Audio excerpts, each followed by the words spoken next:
नमस्कार दोस्तों, मैं संदीप करेवाल आपका स्वागत करता हूँ।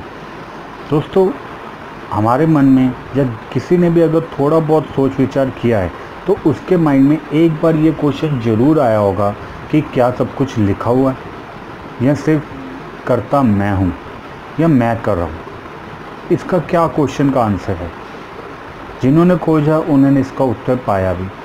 क्योंकि अगर सब कुछ लिखा हुआ है दोस्तों, तो फिर पाप की सज़ा क्यों और अच्छे काम का अवार्ड क्यों? तो गीता में अर्जुन ने भी कृष्ण से ये पूछा कि भगवान, मैं बुरा पाप नहीं करना चाहता, फिर कौन है जो मुझे पाप में धकेल रहा है, या कौन सी वो शक्ति है जो मुझसे पाप करवा रही है? मैं नहीं करना चाहता। तो कृष्ण जी ने गीता में बहुत ही अच्छा आंसर दिया। वही आंसर मैं अब आज लोगों के साथ शेयर करना चाहता हूँ। तो आइए शुरू करें।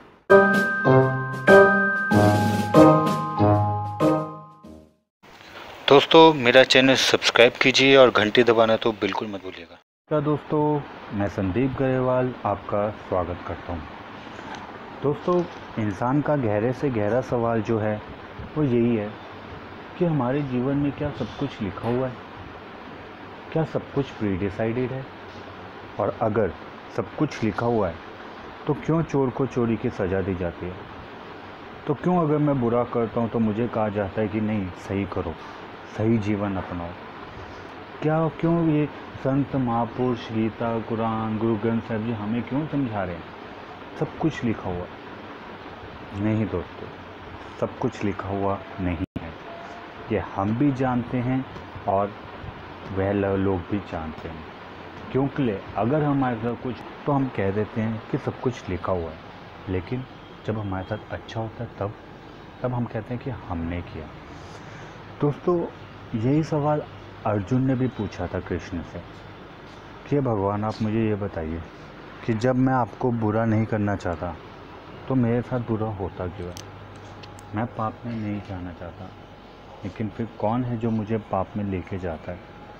कौन है जो मुझे धक्के मारता है पाप में जाने के लिए? तो कृष्ण जी कहते हैं कि अर्जुन, एक बात समझ लो कि ये जो सृष्टि है वो 3 शक्तियों से चल रही है, रजस, तमस और सत्व। रजस जो शक्ति है दोस्तों, वो अवरोध का काम करती है, रोकने का काम करती है। वो हमारे जीवन में ऐसी है जैसे कि हमें रोकना हो, जैसे कि गाड़ी में ब्रेक्स हो। अब कई शक्तियां हैं जो हमें जीवन में हमें रोकती हैं। वो कौन सी शक्तियाँ हैं? दुख, चुगली, किसी की बुराई करना, जेलसी भाव रखना, किसी का हक ना देना या किसी के साथ बेईमानी करना, कुछ भी लोग दोस्तों शक्ति जो हमें रोकती है। अगर हम ऐसी शक्ति ज़्यादा इकट्ठा कर रहे हैं तो हम जहाँ भी जाएंगे डेफिनेटली दोस्तों हमारा वहाँ तिरस्कार होगा, काम करने में बाधा आएगी, काम रुकेंगे। और जब काम रुकते हैं तो हम सोचते हैं कि पता नहीं हम क्या कर रहे हैं जो हमारा काम रुक रहा है। ये वही नेगेटिव एनर्जी है जो आपने क्रिएट करी है, जो रोक रही है आपके काम। दोस्तों, दूसरी शक्ति है वो है तमस। तमस काम करते एक्सेलेरेट करने का, चीज़ों को बढ़ाने का। अब कई शक्तियाँ हमारे जीवन में ऐसी हैं जो हमारी को आगे बढ़ने में मदद करती हैं। वो शक्तियाँ हैं दोस्तों प्रेम, दोस्ती, आनंद, मस्ती, किसी के प्रति मित्रता भाव रखना।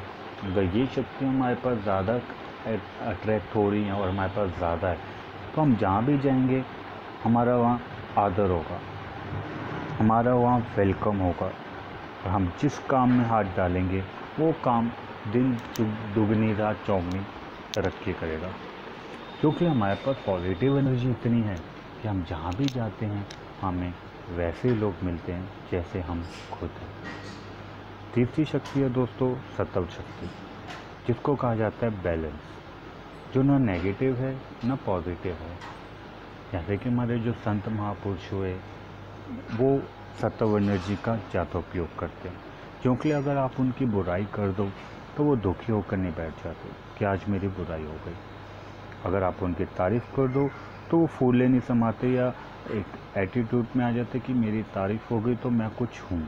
वो बैलेंस रहते हैं। आप तारीफ़ करें तो उनको फ़र्क नहीं पड़ता, आप बुराई करें तो आपको फ़र्क नहीं पड़ता। दोस्तों मैं गाड़ी चला रहा हूँ, अब गाड़ी चलाते हुए अगर मैं उसके ट्रैफिक रूल फॉलो नहीं कर रहा हूँ तो ज़्यादातर चांसेस किसके हैं? एक्सीडेंट के। और अगर एक्सीडेंट अब मेरे जीवन में लिखा हुआ था या मैंने लिख लिया, डेफिनेट दोस्तों मैंने लिख लिया। और अगर मैं ट्रैफिक रूल फॉलो कर रहा हूँ तो मेरे जो एक्सीडेंट के या मिस हैपनिंग के चांस हैं वो कम हैं, वो बहुत ही कम हो जाएंगे। तो दोस्तों हमें संभल के चलना चाहिए।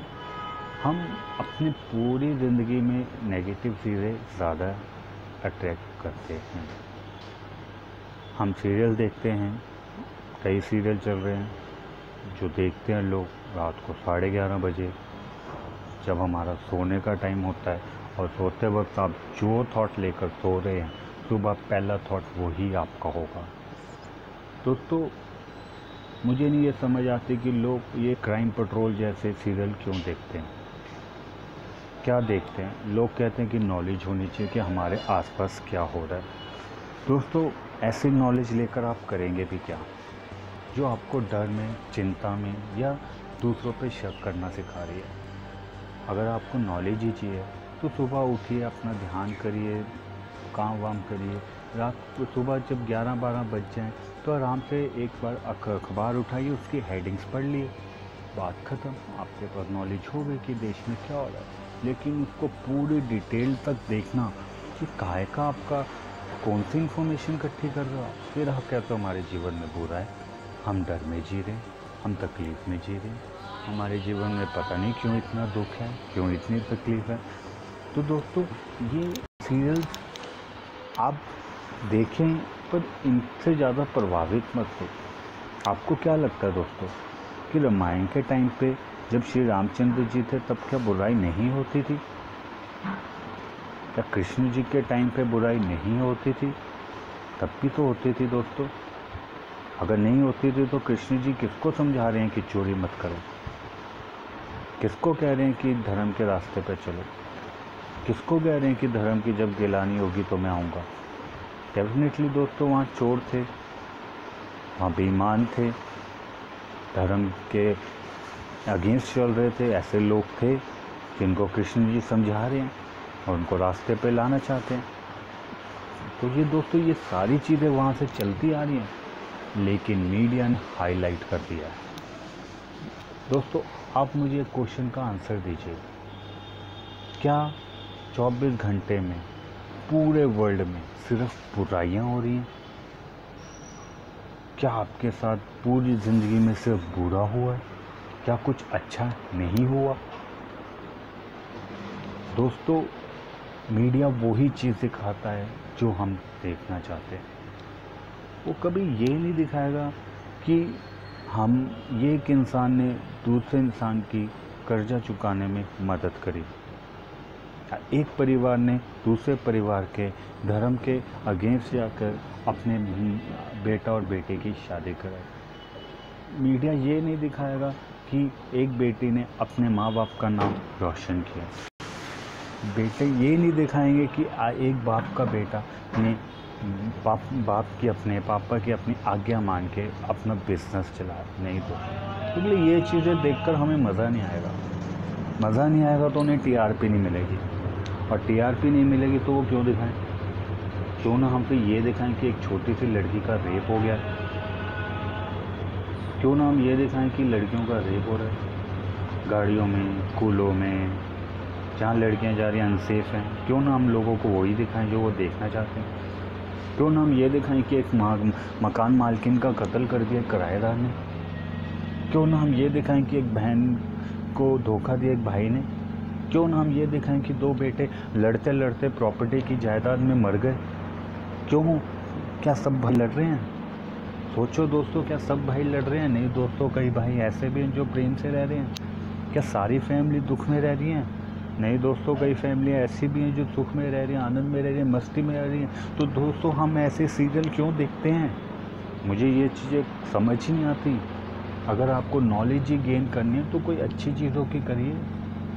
ये हम देख रहे हैं, वो छोटे छोटे बच्चे हमारे साथ बैठकर ये सब कुछ देख रहे हैं, उनको नहीं समझ आ रही कि ये क्या है, तो उनको इतना समझ आ रहा है कि कुछ बुरा हो रहा है। और वो छोटे से बच्चा जो सही गलत का नहीं कर सकता, उसके दिल में एक चीज़ बैठ जाती है कि दुनिया बुरी है, दुनिया में कोई किसी को भी धोखा दे सकता है, मैं अनसेफ हूँ। जब बच्चा इस डर से जिएगा तो वो कैसे ट्रस्ट करेगा, किस पे ट्रस्ट करेगा। फिर हम उल्टी बात सिखाते हैं कि भरोसा करो। एक तरफ हम सीरियल सिखा के कहते हैं कि ट्रस्ट मत करो, और एक तरफ हम कहते हैं कि ट्रस्ट करो। क्या करें इंसान, कंफ्यूज। दोस्तों मैं ये नहीं कह रहा कि आप सीरियल देखना बंद कर दीजिए या इनको मत देखिए, आपकी इच्छा, आप देखना चाहें आप देख सकते हैं, लेकिन सवाल ये उठता है कि हमें ये देखकर मिलता क्या है। मैं नहीं देखता, मैं बहुत खुश हूँ, बहुत आनंदित हूँ। पेपर पढ़ता हूँ लेकिन सिर्फ हेडलाइन से मुझे समझ आ जाती है कि दुनिया में क्या चल रहा है और क्या हो रहा है। डिटेल में जाने की क्या ज़रूरत है। तो दोस्तों अपनी ज़िंदगी में पॉजिटिव एनर्जी क्रिएट करिए,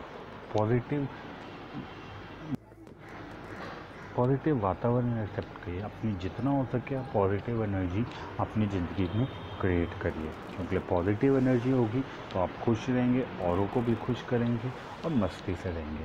दोस्तों प्लीज़ अगर आपको मेरी ये वीडियो अच्छी लगी तो एक कमेंट ज़रूर करना, नहीं अच्छी लगी या अच्छी लगी कुछ भी है आप कमेंट करना। आशा करता हूँ दोस्तों मेरी वीडियो आपको पसंद आई होगी।